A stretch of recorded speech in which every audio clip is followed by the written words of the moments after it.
अब बात करते हैं कि सिंक्रोनस प्रोग्रामिंग लैंग्वेज क्या होती है और असिंक्रोनस प्रोग्रामिंग लैंग्वेज क्या होती है। सो सिंक्रोनस प्रोग्रामिंग लैंग्वेज वो होती हैं जो एक टाइम पे बस एक ही टास्क को कर सकती हैं, और असिंक्रोनस प्रोग्रामिंग लैंग्वेज वो होती हैं कि वो ना दूसरे टास्क को स्टार्ट कर देती हैं पहले वाले टास्क के खत्म होने से पहले ही। अब एग्जांपल मैं यहां पे दिखाता हूं। आप ना ये मान के चलो कि आपके पास 3 फंक्शन है। एक फंक्शन का नाम है यूजर्स, एक का नाम है प्रोडक्ट्स और एक का नाम है सिटीज। तो ये तीनों आपको रन करने हैं। जैसे ही आपने एक साथ रन करे ना, तो असिंक्रोनस ऑपरेशन में बेसिकली होगा क्या कि पहले यूजर वाला फंक्शन चलेगा, जैसे ही उसकी एग्जीक्यूशन खत्म होगी उसका आउटपुट मिल जाएगा। ध्यान रखना मैंने क्या बोला, जैसे ही उसकी एग्जीक्यूशन खत्म होगी और उसका आउटपुट मिल जाएगा तो उसके बाद में प्रोडक्ट वाला फंक्शन चलना शुरू होगा, और जैसे ही प्रोडक्ट वाला फंक्शन एग्जीक्यूट हो जाएगा उसकी आउटपुट भी मिल जाएगी, तब सिटी वाला फंक्शन चलेगा।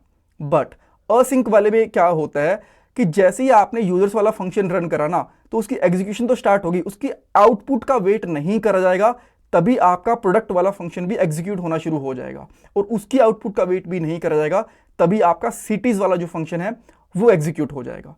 एक मैं आपको ना बहुत ही जर्नल लैंग्वेज के अंदर इसको समझाने की कोशिश करता हूं। थोड़ा वियर्ड एग्जांपल है बट आपको इससे चीजें बहुत ही आसानी से समझ में आएंगी। अब मान लो आपके पास 3 पत्थर हैं और तीनों ही आपको फेंकने हैं। तो आपने क्या करा, पहला पत्थर फेंका और वेट करा कि जब वो गिर जाएगा उसके बाद मैं दूसरा पत्थर फेंकूंगा। गिरने के बाद आपने दूसरा पत्थर फेंका और वेट करा कि जब दूसरा पत्थर गिर जाएगा तब मैं तीसरा पत्थर फेंकूंगा। ठीक है, तो ये हो गया एक सिंक्रोनस तरीका, यानी कि पहले एक टास्क कंप्लीट होगा, उसकी आउटपुट वगैरह मिल गई, तब दूसरा टास्क चलेगा, जब उसको वो एग्जीक्यूट हो जाएगा उसकी आउटपुट मिल जाएगी, उसके बाद तीसरा टास्क चलेगा। बट असिंक के अंदर क्या होता है, आपने पत्थर फेंका, उसके पत्थर के गिरने का वेट नहीं करा, तभी आपने दूसरा पत्थर भी फेंक दिया, और उसके गिरने का वेट भी नहीं करा आपने, तभी तीसरा पत्थर भी फेंक दिया। तो इस तरीके से आप लोग ये समझ सकते हो कि सिंक्रोनस के अंदर जब पहले टास्क की आउटपुट हमें मिल जाएगी तब दूसरा टास्क चलेगा, उसके बाद तीसरा चलेगा।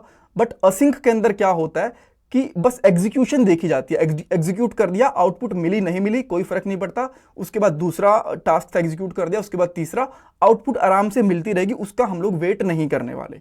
कभी कभी हमें लगता है कि बस ट्यूटोरियल्स देखना काफी नहीं होता, हमें एक प्रॉपर गाइडेंस, 1-to-1 मेंटरशिप, एक स्ट्रक्चर्ड ट्रेनिंग चाहिए होती है जो हमें रियल में जॉब तक पहुंचाने में हमारी हेल्प करे। सो इसके लिए शार्पनर टेक आपकी हेल्प करेगा। आपको डिस्क्रिप्शन बॉक्स में दिए हुए लिंक पे कुछ डिटेल्स प्रोवाइड करवानी है, जैसे नाम और नंबर।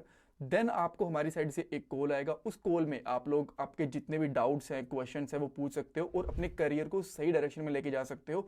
और ये कॉल बिल्कुल फ्री ऑफ कॉस्ट है, इसका कोई भी चार्ज नहीं है। और हाँ, इनका एक पे आफ्टर प्लेसमेंट प्लान भी है, जिसके अंदर पहले आपकी जॉब लगेगी, उसके बाद आपको इनको पे करना रहेगा। आप उसके रिगार्डिंग भी इनसे बात कर सकते हो, इनसे पूछ सकते हो। So check out the description box.